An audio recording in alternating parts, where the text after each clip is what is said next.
For troubleshooting, various functions of the machine can be tested separately in the machine control. For checking the vacuum box, first check the On option. Give a value between 0 to 1000.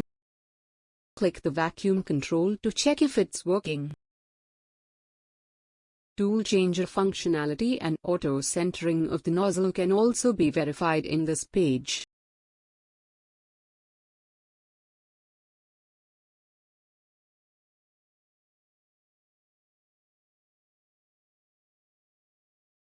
Click the option Pick tool, key in the pickup nozzle number, and click the available options to test the functionalities. And click the available options to test the functionalities from the nozzles list.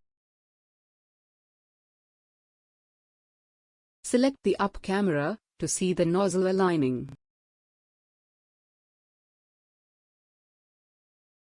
A dialog will show if it's successful. Click OK to continue.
Tool changer functionality and auto centering of the nozzle can also be verified in this page.